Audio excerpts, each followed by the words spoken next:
Howdy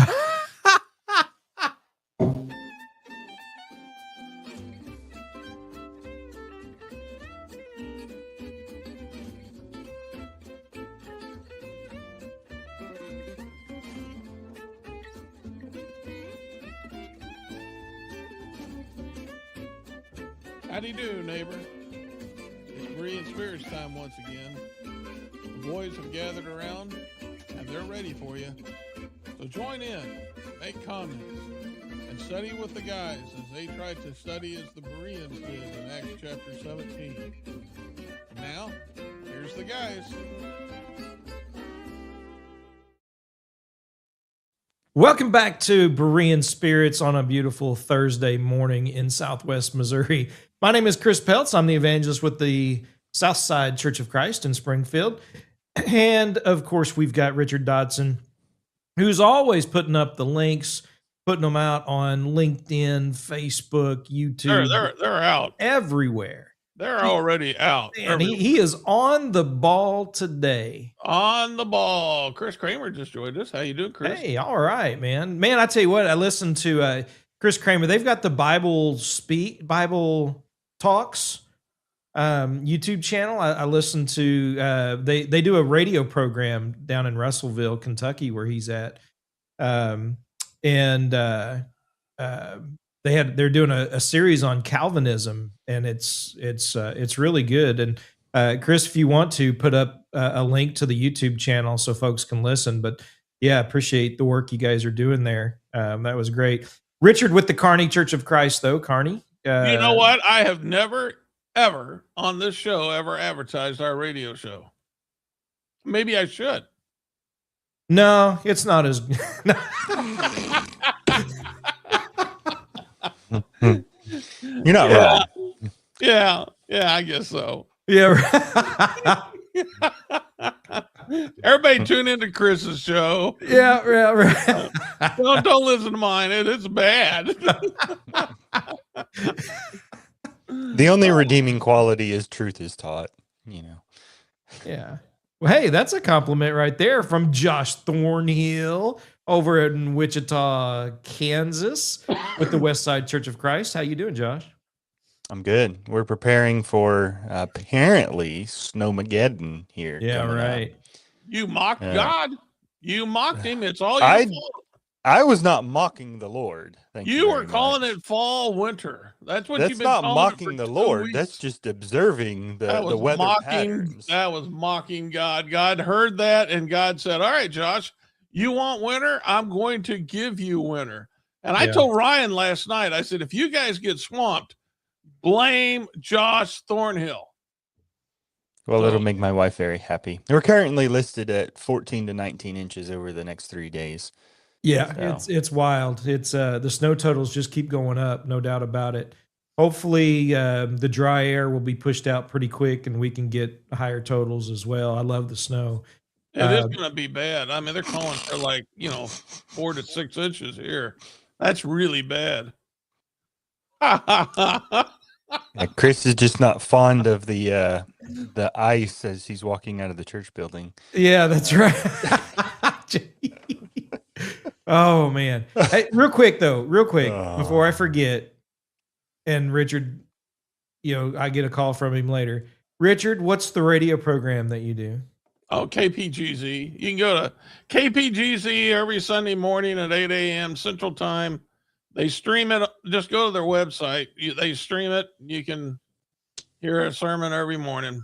You don't post it anywhere? I mean, every Sunday morning. I never posted it on this. I didn't know if you posted it anywhere online. But there's some, but I probably ought to do. I probably need to put it on here. I never had. I never even thought about it, because the radio station does a lot. So I guess I just never even thought about putting it out there, but I guess I need to. I did think about making a sign, putting it in the churchyard, for people in the neighborhood to think about tuning in. But absolutely. Anywhere we can spread the gospel, man. I mean, that, get it out. If they, if they want to go and listen to it, on the radio. Yeah, I just hadn't thought about the radio show. I thought about everything else but the radio show, I guess, but I need to. Chris Kramer had a guest, Nick. I think it was Nick Greenman, down in Springfield, Tennessee, with him this past week, and but they did a really good job, but it's on YouTube, so able to listen to that, which is great. Anywhere we can get the truth being taught and put out there is awesome. But we're all posting sermons and different things. Well, I say all. Richard's not, I don't guess, but not anymore. Are you doing the gospel preaching live? Well, not as consistent as I need to. I need to do it a little more consistently. Yeah. I got the sign lit. That's something, isn't it? Yeah. The sign's lit behind me. Yeah. I need to be a little more consistent with putting out lessons. I do. And Josh, there's there's a lady there in Wichita that posts your sermons or at least shares them. I don't know. That's about the only time I see them is when that lady shares them. Yeah, it's one of our elders' wives. She'll share our Sunday morning lesson from the website, the link to the website on Facebook each week. So, yeah. So it's on the website. Your sermon, you can go and listen on the website. Yes, cocwestside.com. Okay, there you go. Awesome. Here we are talking about all these congregations. Whoa, Chris, tell them where your sermons are posted. You put your sermons online. Oh, yeah, but nobody wants to listen to me. No, I know it. Yeah, Gospel Preaching with Chris Peltz on YouTube. That's where Gospel Preaching with Chris Peltz. Yep, you can listen to those on YouTube. And this show is put on there too. The live stream, Berean Spirits, is put on there as well as the other places. But yeah, yep. But anyway, yeah. So now that we're through with that, we're talking about all the works of these different congregations. It's a good thing we're spread out, because if we weren't, people might be hopping from one congregation to another here in one area or another. And that's what we're going to be talking about today, is the church hopping that takes place. And there's a couple of ways that I think we'll approach that. And that is from those who just get up and leave, right? Who like just tell a congregation, you know what, I'm never coming back, and they're gone. And sometimes they don't even say anything; they just leave. And as you get in touch with them, tell them you miss them. They're like, if they respond, they're like, no, I'm never coming back. Then there are those that just kind of hop around from one congregation to another, which we've addressed being members of congregations before. But I think really the idea would be those who join one work and then leave and join another work and leave and join another work, is kind of what, we'll probably concentrate more on today. And, we think about areas such as, I think about Northern Alabama, Middle Tennessee, certain areas where you go to one town and there's all kinds of churches. And sometimes there's some division, some animosity between groups, and other times there isn't. But, you think about, isn't that great? You've got all these congregations, especially when everyone's getting along. But then you create an environment sometimes that people try to take advantage, and they go from one group to another, and they're hopping around. And it can cause problems more so than I think people realize. But what I want to do first and foremost is talk about leaving a congregation. If you've decided for one reason or another that you're no longer going to attend where you're a member at right now, first of all, what is the reasons? Why have you come to that conclusion? And secondly, have you talked to the leadership of the congregation, the elders, if you have them, the preacher, or any prominent men who are members of that congregation, to talk about the reasons or the conclusion that you've come to? And usually, what we find and what we've experienced, and why it's a difficult topic to talk about, is people just leave. And congregations are left scratching their heads. And even if something needs changing, if it's never brought up, it's never talked about, then no change ever takes place, or nothing is even ever looked at. And so let's talk about, and Richard, I'll start with you this morning about why it is, we would talk about this subject and why people leave congregations.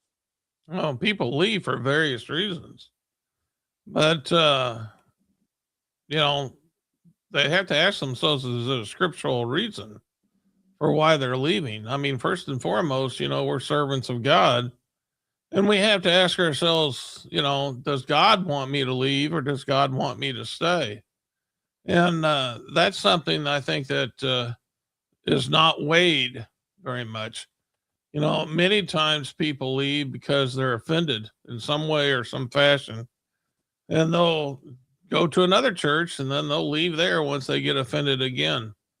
And, I do want to bring, and this kind of came up before the show, and I do want to bring this up about being offended. The Bible speaks about ironing, sharpening iron in Proverbs, and I know that has to do with how a friend can encourage another friend.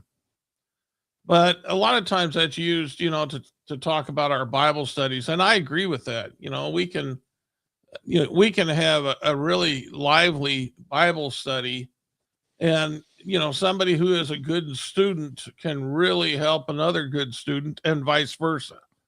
And that's many times people talk about ironing, sharpening iron that way. But one thing, and it popped in my head. One thing about ironing, sharpening iron is friction is involved. And whenever you're dealing with convictions, things that people hold sacred to them, and that's their faith, there is a strong possibility that if you're challenging it, and it may not be you challenging it, you may just be pointing out the script, as you should be. You should be pointing out the scriptures that challenge someone's faith. And a good preacher does that.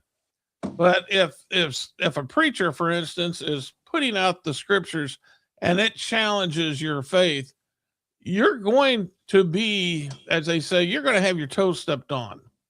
Why? Because ironing is sharpening iron, and you need to understand there's going to be friction.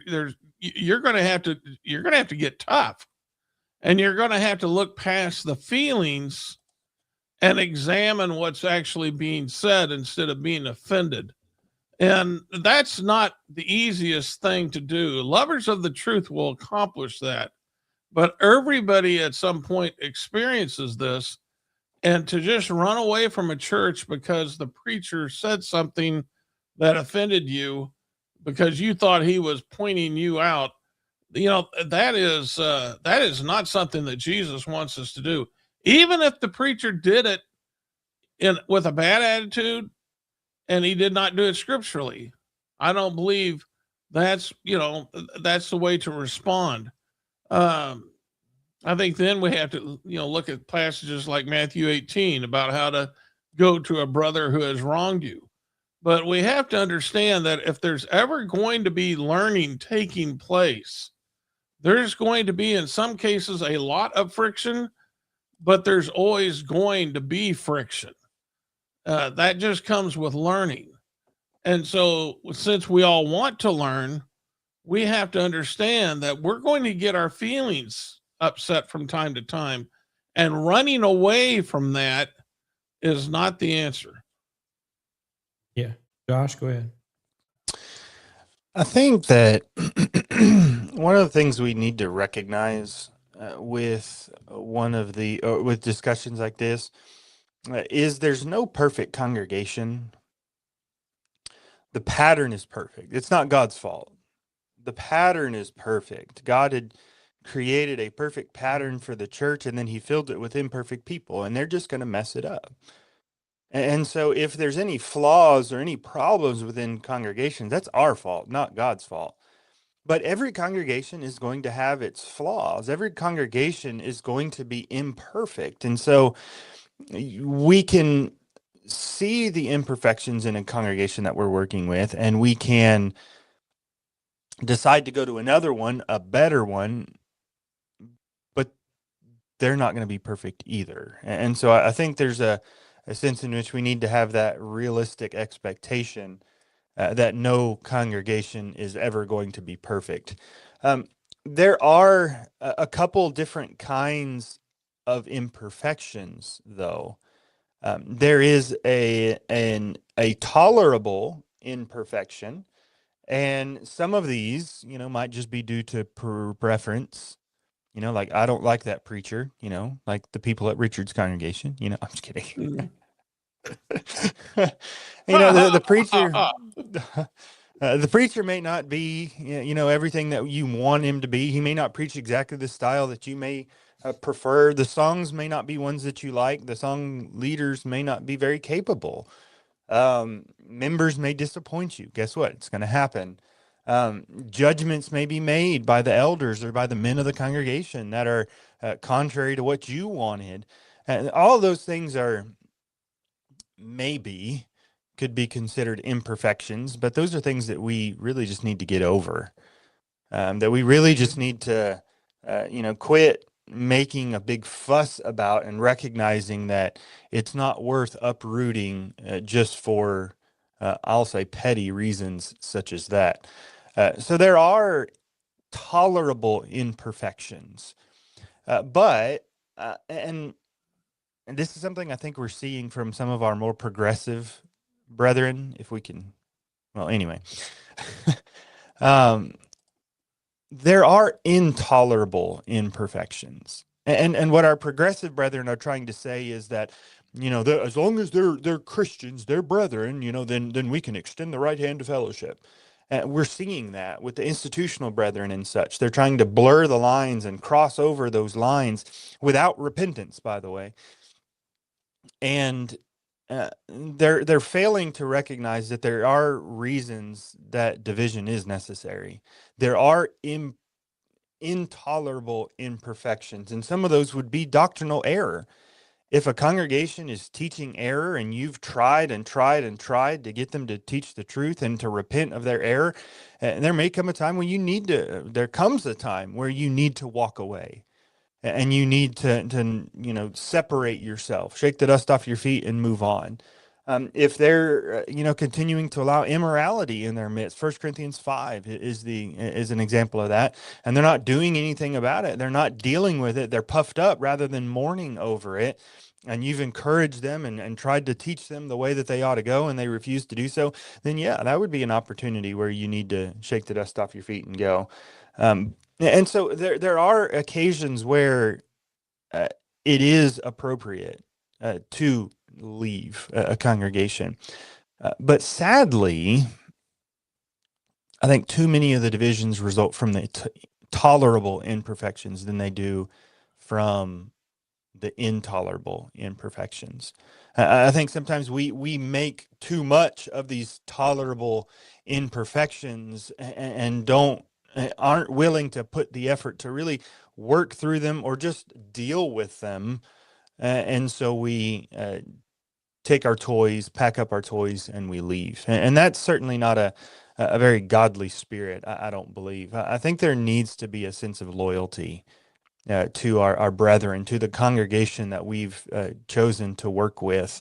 And not just at the slightest bit of trouble, we up and leave.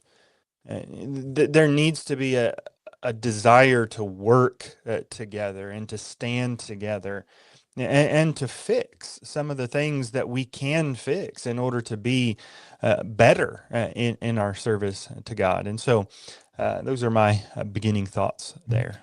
Yeah, and there's a couple of things in what you said that I think are important. First of all, you talked about you've tried, you've discussed, you've done something to try and work through whether it's the tolerable or the intolerable imperfections.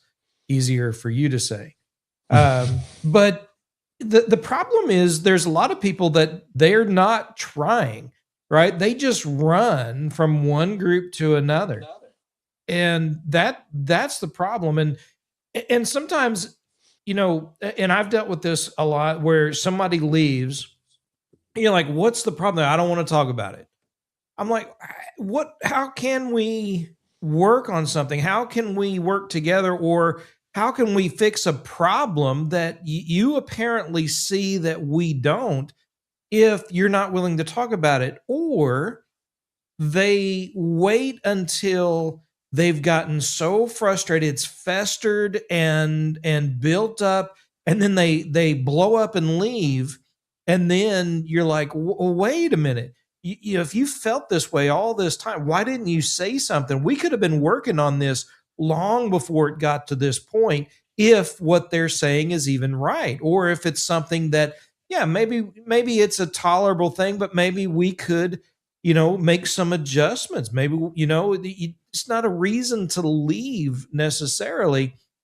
But the problem is, we're not communicating, right? We're not talking, discussing these things, bringing them up. And then it gets to the point where we just go somewhere else, or leave. Uh, and the congregation is just left like, well, now that they're gone, why, it's sometimes they're thinking, well, I mean, no reason to work on it now. They're gone. So the other ones seem to have a problem with it. But sometimes congregations need to examine themselves too and think, wait a minute. All right. Let's keep this from happening in the future. Right. And let's work on that.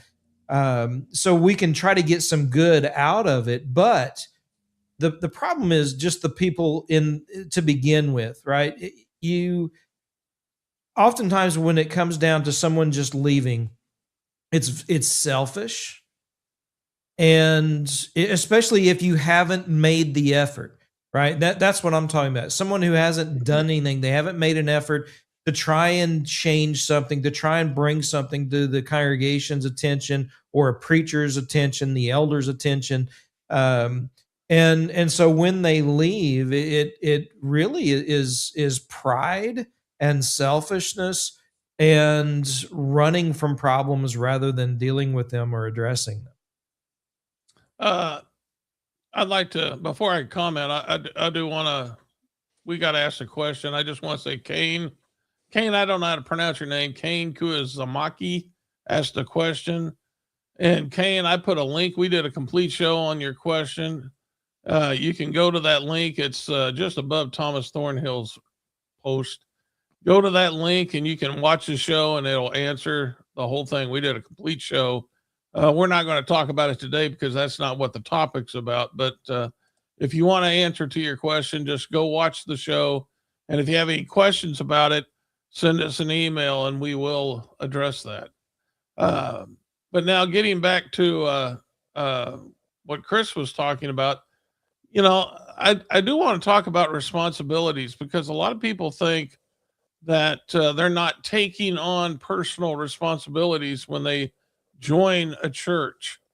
And there is this concept out there that they don't even have to join a church, which, makes Christianity a spectator sport. And Christianity is definitely not a spectator sport, but too many Christians try to make it that way by only coming to church and sitting in the pews and like watching the show.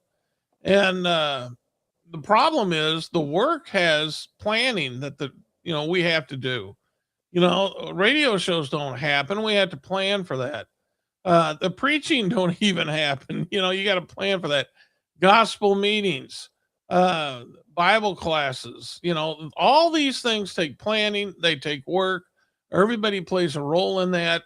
And everybody has a responsibility with that when they join the work. You take on that work with yourself. It's not just the preacher and it's not just the elders. It's the entire congregation that is taking that work on. And when you leave a congregation, you are leaving your responsibility in that work. You may be thinking you're leaving those people. That's not just what you're leaving. You're leaving that aspect of the work of the Lord. And that is a very dangerous thing. If you go back to Ephesians chapter 4, Jesus puts individuals in a church for that work. When he said Ephesians 4:11, he gave some to be apostles, some prophets, some evangelists, some pastors and teachers. Verse 12, for the equipping of the saints, for the work of the ministry, and for the edifying of the body of Christ. And so, with that being said, we understand that when we join a work, the Lord wants us to do the work of the ministry. We have that responsibility. When you leave a congregation, as like what Chris was suggesting, when you leave a congregation like that, you're leaving a big hole that is going to affect the work of the ministry. And that reflects poorly on you. And it also is something that God is watching. So you have to understand then that if you're going to leave that type of hole in the work of the ministry, you better be thinking about, is this really what Jesus wants you to do? And I think that's a good point. I would like to bring up Thomas Thornhill. And I've never heard that name Thornhill before. But Thomas says a greater concern is when people leave and start their own congregation because they cannot get along with others. Rarely will a group like that prosper. Well, Yeah. They start their own congregation because they can't get along with others. You know, Christianity is definitely a people business, and get along with others. You know, I never seen a class on, people skills 101, I guess, but maybe we all need to take classes on how to get along with others. Because if we can't even get along with our wives and our husbands by the way we see the divorce rates in this country, then we have to ask ourselves, how good are our people skills in getting along with each other? If we're going to do the work of the ministry, there has to be a level of commitment. And that means you're going to have a little bit of a duck's back.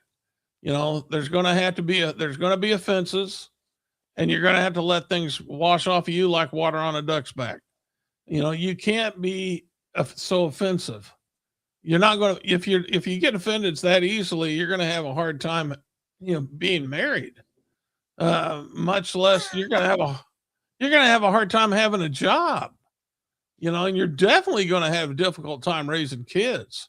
Yeah. So, people skills, and sadly, Thomas probably has a good point. People skills is something that, for whatever reason, we certainly are lacking in this country.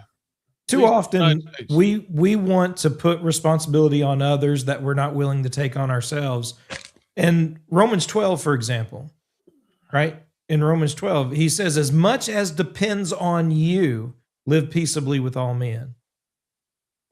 That doesn't say anything about the other person, right? It's you. Yeah. Mm-hmm. Yeah, I agree. Another passage I want to go to is 1 Corinthians 12. God has set the members, each one of them in the body, just as he pleased. So how do you know? I mean, where you're going to church, that may be what God's desire is. So while you're sitting there all upset because Josh Thornhill preached a sermon against you think, and you're all upset about it, how do you know God doesn't want you there? How do you know that? I mean, there's a strong possibility that God wants you to deal with Josh. Maybe, like in Matthew 18, God wants you to go to Josh and follow his commandments. Maybe he wants you to go to Josh and say, Josh, why were you preaching at me? Why did you say this about me? Maybe that might be what God would want you to do. And who knows what the answer might be? You might be surprised. Yeah, Josh might be like, it's about time you got it. And Richard, you left Ephesians 4, to go to 1 Corinthians 12, but really the same point in Ephesians 4, verse 16, being knit and joined together, by which every part does its share for the edification of the body, right? In love. It's kind of like a sweater, right? I remember growing up, I would wear sweaters, grandparents, mom, dad always get you sweaters. And let's say you get a little snag on a sweater. What's the last thing you want to do? Pull on that snag. Pull on that snag, because then the whole thing comes unraveled, right? And so and basically that's what's happening here. Here you are, right? You've been snagged a little bit, right? You've been rubbed the wrong way, and you got a little bit of a burr sticking there. And when you start to walk away, and it's almost to the point of what Thomas had pointed out, but you risk not only the possibility of leaving the Lord, depending on the reasons you're walking away, but you could cause an entire congregation to come unraveled. Rather than fixing a problem, just creating more of a problem. And not only that, especially when there are areas with lots of congregations around, you go from one group to another. That creates problems with brethren as a whole. Because then you run the risk of gossip. Why did you leave? What's going on? Or you just feel like you have to. All of a sudden you're talking to them about the problems, but you're not telling the congregation you left about the problems and allowing them to work on it. It just compounding one issue with another. I'm wondering why churches a lot of times they don't even ask brethren when they come why they're leaving the other church. They just say, well, we're not going to judge on what took place before. We're only going to deal with what takes place now. There is a right way to leave a church and there is a wrong way to leave a church. And if somebody has left the wrong way, then the other church needs to be saying, look, you need to go back and make this right. Yeah. Because you're not leaving right. Yeah. But I rarely ever hear that. Yeah, anymore I haven't, but I used to hear about that a lot. I mean, that's and thankfully I've been a part of congregations that had leadership that, elders that would do that very thing. It's like, well, before coming here, you really, from what you've stated, you need to go back and make things right, and try to work it out, and if it's not possible, there's various scenarios, situations, but you're right. A lot of times, congregations, they just get so enamored with the fact that, oh, here's somebody new. Let's let them come and join the work. And they're just excited about that. They don't even think or consider, the problems they may be, allowing in, or the sin, right, that's coming in, that leaven that can leaven the whole lump. Or the need that soul truly has. And that's unfortunate. Go ahead, Josh.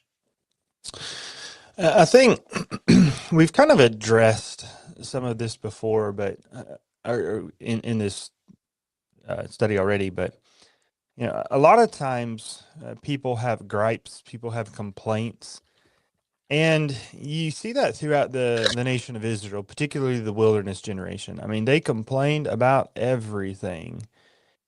And that's the way some brethren are, unfortunately. I mean, they're just like the squeaky wheel. And unless you give it some grease, it's just going to keep on squeaking. Some people just live to complain, unfortunately. That just seems to be their reality. But the look at what the Bible says about those who complain. I mean, look at the wilderness generation, how God felt about the wilderness generation and their complaining. God was not pleased with them. And so we need to be careful and willing to examine ourselves to make sure that we're not following that same pattern as the wilderness generation, the complainers. But also, there is a difference between complaining and bringing up legitimate concerns.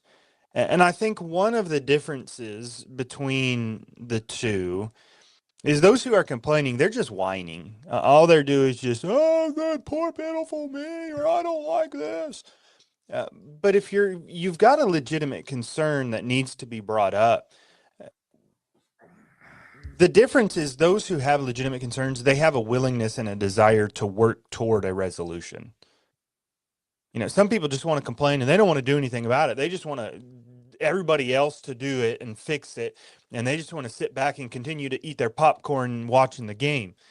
But complain to if I can say complain properly, we need to have solutions in mind as we bring things up, and we need to have a willingness to do what we can in order to resolve the issue. Our elders have a policy that if you bring up a complaint, they're going to give it to you to work on fixing it. Like, okay, you have a problem here. Then go ahead and find a solution here. And I think number one, that is the right way. If you have a complaint, you need to work toward that. But then it prevents those who are just the complainers from just whining and griping all of the time. So that's another thing I think we need to remember. Don't ignore the areas where improvements are needed, but bring them up, go about that in the proper manner, in the manner that God would want you to go about improving those things, not just be a complainer sitting back and whining. That's the one thing about social media. I mean, just people complain about everything. I mean, it's annoying. Josh. Like every time. What's that? Sounds like you're just complaining. I know. You're complaining about complainers. I know it. That's right. He's He's just sitting there whining. This whole program has turned into a wine fest. Here's Josh. You want some cheese with that wine? You know what? Friends like these, who needs enemies? Right. But anyway, my point is that people just get up in there and complain, and they're not. They that's all they're doing is just whining about the circumstance. Usually, it's sports and the way the country's run and things like that. But we Christians don't need to be those kinds of people. I think the scriptures make that clear. Do all things without grumbling and complaining, so that you may be blameless, harmless children of God, shining as lights in the midst of a crooked and perverse generation. That's paraphrase of Philippians 2:14 and 15. But rise above the complaints on the tolerable imperfections. Absolutely. I think that's vital. Go ahead, Richard. Being part of the solution. I mean, it's one thing to identify the problem, but then it's inclusive to, I can go to Josh and say, Josh, this is what I see. What do you think about this as a solution? And right away, I'm saying this is our problem. It's not your problem. And, that's a whole different attitude. We used to have people at church that would talk to me and say, what are those people doing down there? And I would always correct them by saying, you mean, what are we doing down there? And they're like, we, and I'm like, yeah, you're a member there. You're doing it too. If I didn't correct them on that once, I corrected them 1,000 times with the we. And so when we're talking about at church, whether, you don't like a sermon, well, I don't care what the problem is. It's a we problem. It's not a they problem. And so you need to go into it thinking, okay, I see a problem here. How could we solve this? And so when it's perfectly fine to, point out a problem, but always be part of the solution by saying, can we do this instead? Would this fix this problem? And that way you're not looking like a whiner, you're looking like a fellow worker. And that's perfectly fine, instead of someone who just wants to throw grenades, into a church before they leave. And that happens quite a bit. So, there's a couple of prophets. Nehemiah chapter 1, here he was nowhere near Jerusalem, and yet he gets word that the walls are, not being built. And when he goes to God in prayer, he uses that word exactly you talked about, Richard. We, right? He included him. He didn't say, why aren't they doing that? This was his people. This was, a part of who he was. And he recognized he's as much of the problem as they are because he's not even there. And so he can't say they should be doing this. Why aren't they doing that? But he said, forgive us. We have sinned. We need to be doing this. And he went and did something about it. Daniel and his prayer and other, just over and over again, we see how these men did that very thing. They included themselves in it. And I think that's vital for us to understand. We are a part of the work, right? This is and I've talked about this here a lot, making this work your own, right? Being a part of, truly being knit and joined together. I think that's vitally important for us if we're going to be successful, not only in making a congregation somewhere that people want to be, but also, cutting off issues before they arise and dealing with problems before someone just ups and leaves. Although that, sometimes they'll never say anything, it'll still happen. But rather than say, all right, they've left, so let's just continue doing what we've done, it takes some time. Congregations, I think, can take some time to examine themselves and say, listen, it's unfortunate that he did what he did, the way he did it, but maybe there is something we need to fix or work on so that this doesn't happen again. And who knows, maybe they would come back. You never know. But with that said, Richard, you got any last thoughts? Yeah. I've left congregations. And one congregation, the first one I left, I was 29 years old, and I left because the stress was killing me. And I didn't have somebody, to put their arm around me and just say, hey, this is the work. This is hard. You got to keep at it. Don't give up. And I wish I'd had somebody who'd been down that road who told me that. I didn't get that. It's going to be hard if you're doing the Lord's work, and especially if you're in a place like Corinth. It's going to be difficult. There's going to be stress. There's going to be anxiety. There's going to be times when you're dreading going to church. You got to face the music. You got to go work to the best that you can and pray that God's going to, and he will bless that effort you're giving, but you got to see it through. Is there a time to leave? Yeah, there is a time to leave, but many times we leave too soon.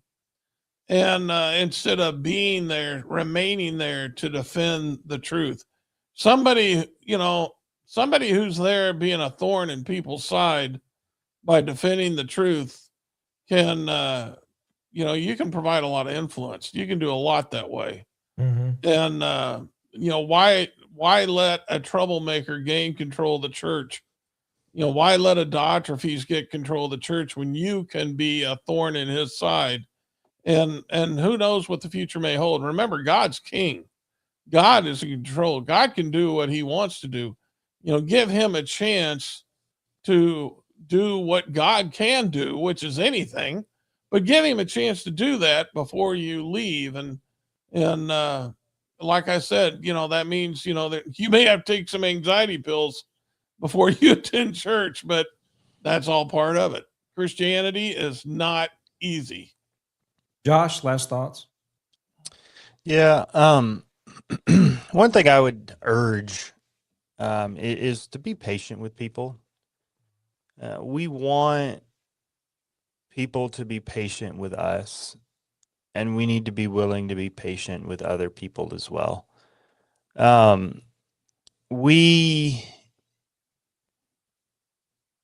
Whether it's, especially so, if it's those tolerable imperfections, we need to bear patiently. And if it's things that can be improved, you need to work patiently to affect that change and to help bring about the better good that you're looking for. If it's intolerable imperfections, you still need to exercise patience and try and teach and try and instruct and try and be an example. Don't just leave at the first sign of trouble. stick around and try to make a difference, because sometimes you can. I know of entire congregations that have repented of error. Chris and I both do. Know of entire congregation that is repented of error, and it's because somebody went in there and they just stayed and they continued to teach and they continued to, stand on truth, and it made a difference. And so, Well, patience. Nineveh was an entire city that repented. Mm-hmm. Yeah. But being patient with others, I think, is key as well. Be willing to be forbearing, bearing with one another in love, Ephesians 4 verse 2 says. And so we would do well if we practiced more of that. That's not to excuse error, but be patient as you deal and try and teach before it comes to that point where you need to shake the dust off your feet and move on. Yeah. I would recommend anybody go to 1 Corinthians 13, verses 4 through 8, apply what it says love does and does not do, and say, all right, just almost like a checklist. Am I doing this or not doing this? How am I applying this in this situation? And if you're not being loving, by not doing that, then, make some corrections in yourself, and then do that. And then, work on it. And it may get to the point where you have to leave. I understand that, but, go through a process and try to help others, and work with people, rather than just leaving them stranded and wondering what in the world happened. So we appreciate everybody who tunes in and listens. If you want to shoot us an email, you can do so at BereanSpirits@gmail.com. And we'll take any questions, any recommendations, suggestions, and we'll consider that for topics of programs. Go back through and listen to some of the past programs. If you got questions, maybe we've already talked about it, as was mentioned earlier. But until next time, stay safe. Be careful out there in the bad weather this weekend. And Lord willing, we'll be with you next week studying the scriptures with Berean Spirits.